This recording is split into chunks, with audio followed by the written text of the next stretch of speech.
میرے آقا جانی فرماتے ہیں صلی اللہ علیہ وآلہ وسلم، جب کسی نے سوال کیا آقا جی بتائیے عقل مند کی پہچان کیا، سب سے زیادہ عقل مند کون ہے، عقل مند کون ہے؟ جب سوال کیا گیا، عرض کی گئی تو آقا رحمت صلی اللہ علیہ وآلہ وسلم ارشاد فرماتے ہیں عقل الناس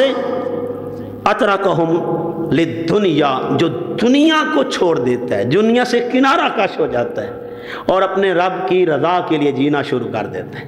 دنیا میں رہتا ہے پر دنیا سے کو اپنے اندر سے نکال پھینکتا ہے۔ حضور فرماتے ہیں جو سب سے زیادہ دنیا چھوڑنے والا ہے وہی عقل مند ہے۔ تو آؤ دوستان گرامی قدر، حضرت سہل بن سعد سعدی رضی اللہ تعالیٰ عنہ آپ روایت کرتے ہیں کہ آقا کریم صلی اللہ علیہ وآلہ وسلم کی بارگاہ میں ایک شخص حاضر ہوا، اس نے عرض کی مجھے کوئی ایسا عمل بتائیں، آقا جی کوئی ایسا عمل بتائیں جسے کرنے سے اللہ مجھ سے محبت کرے، اللہ مجھ سے پیار کرے، اللہ میرے اوپر اپنی رحمتوں کو نچھاور کرے،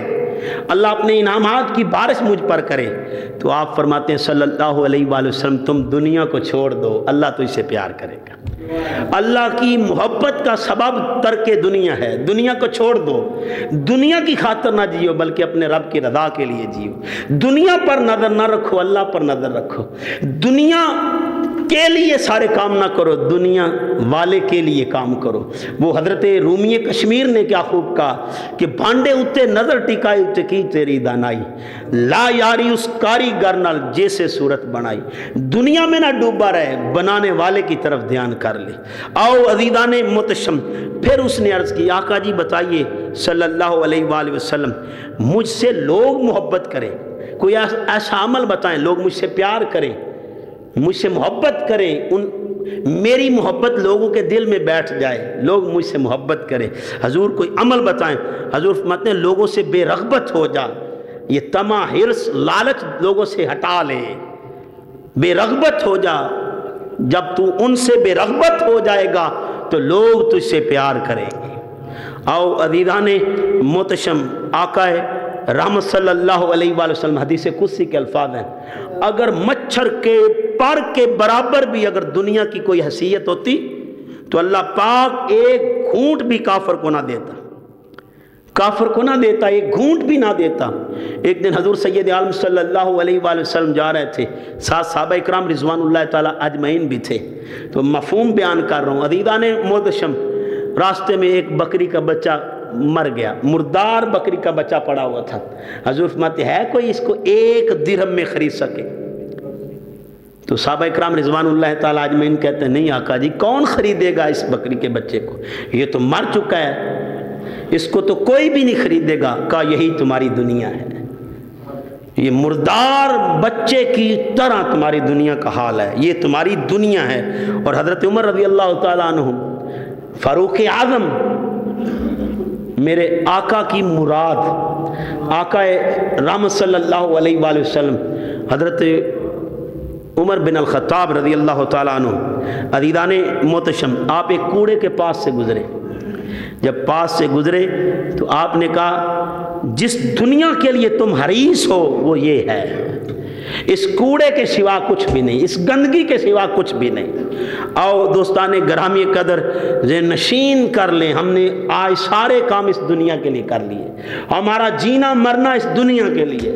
ہم نے دنیا کو سب کچھ سمجھ لیا ہے۔ ایک حدیث کے الفاظ ہیں سید عالم صلی اللہ علیہ وآلہ وسلم، آپ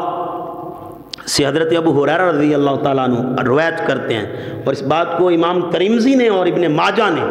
اپنی اپنی کتب میں نقل فرمایا، اور امام حاکم نے بھی اپنی کتاب میں نقل فرمایا۔ تو تاجدار رحمت صلی اللہ علیہ وآلہ وسلم ارشاد فرماتے ہیں کہ میرا اللہ فرماتا ہے اے ابن آدم تو میری عبادت کے لیے فارغ تو ہو،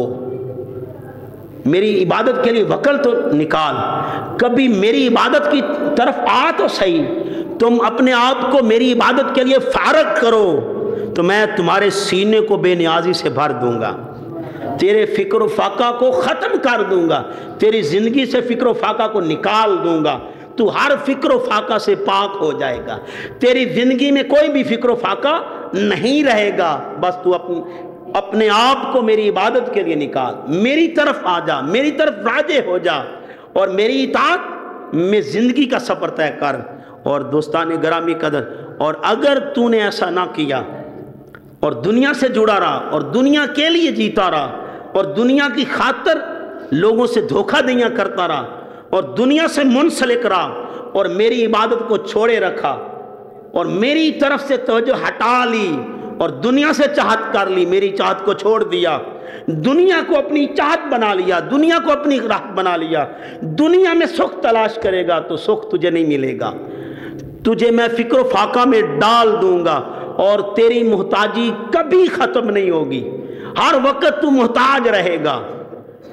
محتاج رہے گا اور کبھی بھی تیری محتاجی ختم نہیں ہوگی۔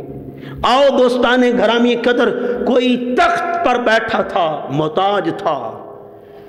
بے قرار تھا، محتاجی نے گھیرے میں لے لیا اور محتاجی سے باہر نہ نکل سکا، اور کوئی اتنا بے نیاز تھا، اتنا بے نیاز ہو گیا جس نے دنیا کو اپنے اندر سے نکال پھینکا، دنیا کو پھینک دیا، اپنے رب کی رضا کو اپنے دل میں بٹھا لیا، اللہ کی رضا کو سب کچھ سمجھ لیا، اللہ کی چاہت کو سب کچھ سمجھ لیا، اپنی چاہت کو نکال پھینکا، دنیا کو اپنے اندر سے نکال پھینکا، وہ نیزے پہ چڑھ کے بھی محتاج نہ رہا، وہ نیزے پہ چڑھ کے بھی بے نیاز ہو گیا۔ تو دوستان گرامی قدر، جو تخت پر بیٹھا ہو، بادشاہی اس کا مقدر ہو، اس کے باوجود وہ محتاج ہے جو اپنے رب کے لیے وقت نہیں نکالتا، جو اللہ کی عبادت کے لیے وقت نہیں نکالتا، اور وہ غنی ہے جو اس کی رضا میں راضی ہو جاتا ہے۔ ایک حدیث کے الفاظ ہیں، غنی وہ نہیں جس کے پاس دولت ہے، بینک بیلنس ہے، جائیداد ہے، بڑے محلات ہیں، وہ غنی نہیں، غنی وہ ہے جس کو اس کی رضا نصیب ہو گئی، جو جس کا دل اس سے لگ گیا، جو اس کا ہو گیا وہ غنی ہو گیا۔ غنی ہے ہی وہ جس کا دل رب سے لگ جائے۔ آؤ عزیزان محتشم، اس کی محتاجی ہٹ جاتی ہے، اللہ کہتا ہے اسے میں محتاج نہیں رہنے دیتا جو مجھ سے جڑ جائے، جو مجھ سے منسلک ہو جائے، وہ فاقہ کشی بھی اسے محبت دیتی ہے، اس کی راحت بن جاتی ہے، اس کے بچوں کا تڑپنا بھی اس کے لیے راحت ہو جاتا ہے۔ آؤ صاحب ذہن نشین کر لیں، کامیابی دنیا سے منسلک ہونے میں نہیں، اللہ کی رضا میں آ جانے میں ہے۔